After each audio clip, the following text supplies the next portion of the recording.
अस्सलाम वालेकुम students. Solid state के आखिरी लेक्चर के साथ हाज़िर खिदमत हैं। जैसा कि आपको बताया गया था कि बोर्ड के रिवाइज्ड सलेबस के मुताबिक इस चैप्टर में हमने टाइप्स ऑफ सॉलिड्स और क्रिस्टलाइन सब्सटेंसेस की कुछ प्रॉपर्टीज़ पे डिस्कशन करनी है। तो आज इस सिलसिले में एक दो छोटे छोटे आखिरी टॉपिक हैं जिस पर डिस्कशन कर लेते हैं, जिसमें से पहला है allotropy.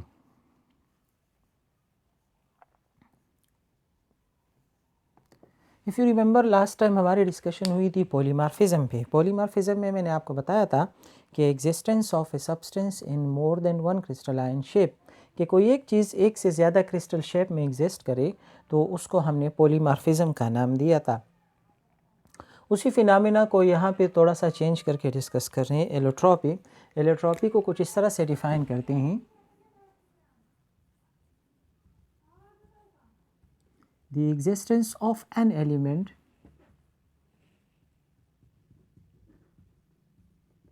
in more than one physical forms is called allotropy.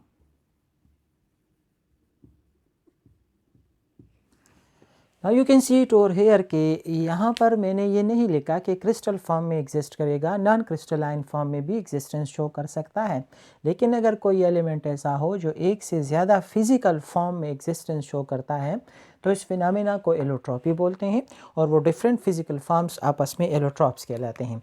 For example, अगर हम सल्फ़र की एग्ज़ाम्पल ले लें, सल्फ़र, तो सल्फ़र हमारे पास राम्बोहेड्रल फॉर्म में भी अवेलेबल है, रॉम्बिक सल्फ़र या राम्बोहेड्रल फॉर्म। सल्फ़र हमारे पास मोनोक्लिनिक क्रिस्टल फॉर्म में भी अवेलेबल है, मोनोक्लिनिक क्रिस्टल फॉर्म, और एमार्फियस फॉर्म इसका प्लास्टिक सल्फ़र कहलाता है, प्लास्टिक सल्फ़र। तो तीनों फॉर्म ये एग्जिस्ट कर सकता है, शो कर सकता है सल्फ़र।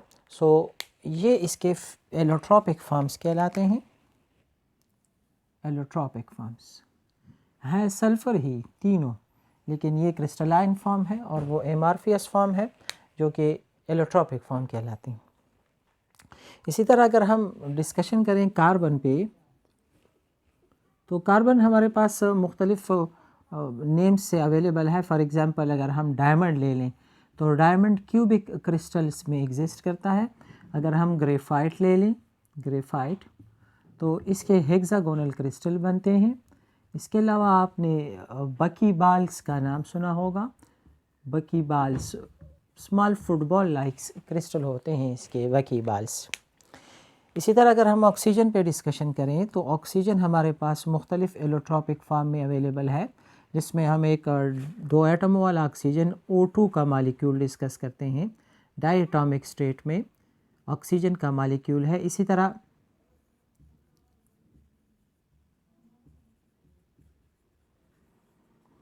ट्राई एटॉमिक स्टेट में ऑक्सीजन ओजोन के फॉर्म में एग्जिस्ट करता है।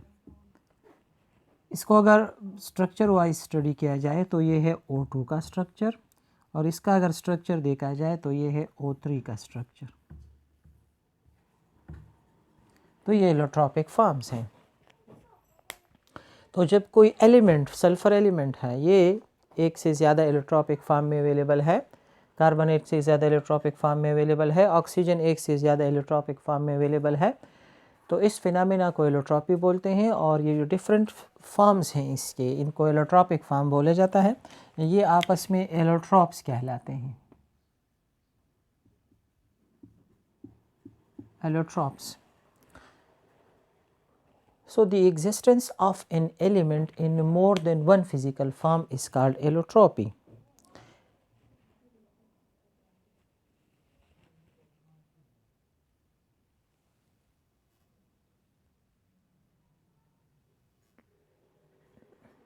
ओके स्टूडेंट्स, चलें अब हम ये जानने की कोशिश करते हैं कि ये डिफरेंट एलोट्रोपिक फॉर्म किन कंडीशन के अंदर एग्जिस्ट करते हैं। तो इसके लिए हमें स्टडी करनी है ट्रांजिशन टेम्परेचर की।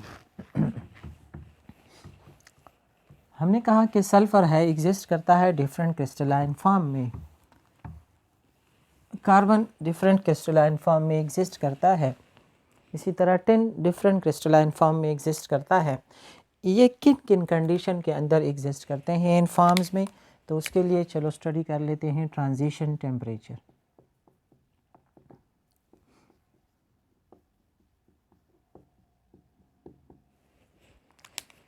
कैसे डिफाइन करते हैं the temperature at which different crystalline form of a substance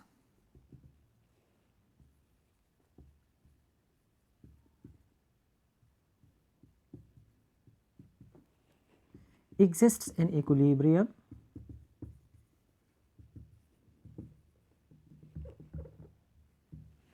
या हम इसको ऐसे भी डिस्कस कर सकते हैं, the temperature at which one crystalline form of a substance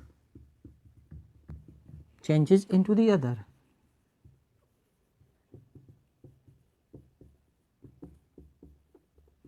एक क्रिस्टलाइन फॉर्म दूसरे क्रिस्टलाइन फॉर्म में चेंज हो जाए, ऐसा टेम्परेचर को ट्रांजिशन टेम्परेचर का नाम दिया जाता है।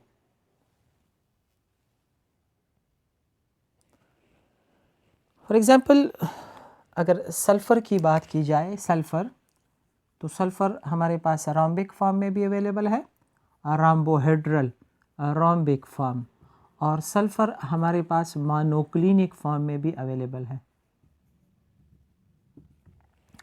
अब ये एग्जिस्ट करते हैं इक्विलिब्रियम की हालत में, लेकिन इनके लिए एक ख़ास टेम्परेचर चाहिए और that temperature is 95.6 degree centigrade. अगर टेम्परेचर 95.6 डिग्री सेल्सियस है तो ये दोनों फार्म रोम्बिक और मोनोक्लिनिक फार्म इक्विलिब्रियम में एग्जिस्ट करेंगे। अगर टेम्परेचर 95.6 डिग्री से एक्सीड कर जाए तो सल्फ़र मोनोक्लिनिक फार्म में एग्जिस्टेंस शो करेगा। अगर टेम्परेचर 95.6 डिग्री से कम हो तो सल्फ़र रोम्बिक फार्म में एग्जिस्टेंस शो करेगा।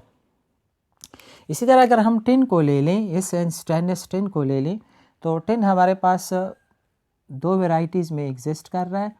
एक को हम क्यूबिक शेप बोलते हैं, एक को हम टेट्रागोनल शेप बोलते हैं। इसमें कलर भी चेंज हो जाता है, ये ग्रे कलर में एग्जिस्ट करता है और ये वाइट कलर में एग्जिस्ट करता है। इसके लिए हमें टेम्परेचर चाहिए 13.2 degree centigrade. 13.2 degree Celsius temperature अगर हो तो ये दोनों वेराइटीज़ क्यूबिक और टेट्रागोनल इक्विलिब्रियम में एग्जिस्ट करेंगी।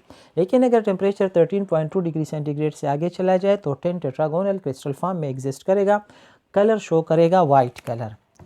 और अगर टेम्परेचर 13.2 डिग्री सेल्सियस से कम हो तो ये क्यूबिक क्रिस्टल के फॉर्म में एग्जिस्ट करेगा और कलर शो करेगा grey colour.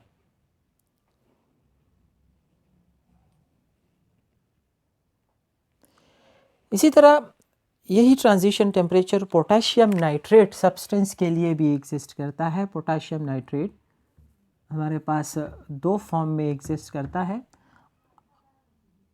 Rhombohedral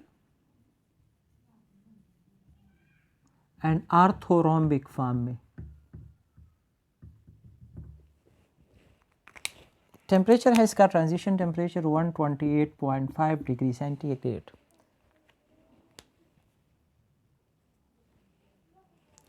potassium nitrate का टेम्परेचर अगर इतना हो 128.5 डिग्री सेल्सियस तो रोम्बोहेड्रल वैरायटी और आर्थोरोम्बिक यानी ये क्रिस्टल शेप इक्विलिब्रियम में एग्जिस्ट करेंगे।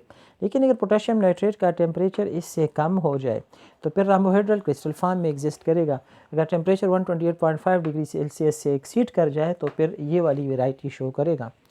तो हमने इससे पहले पढ़ा कि एलोट्रॉपिक फॉर्म एग्जिस्ट करती हैं। एलोट्रॉपिक फॉर्म किन कंडीशंस के अंदर इंटर कन्वर्टेबल है, एक दूसरे में बदल जाती हैं, तो वो है टेम्परेचर, और वो दरमियाना टेम्परेचर कहलाता है transition temperature. That is the transition temperature for sulphur, for tin, for potassium nitrate.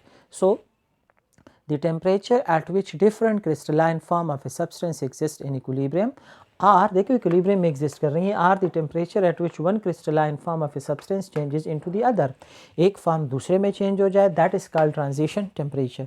Important topic है शॉर्ट नोट के लिए।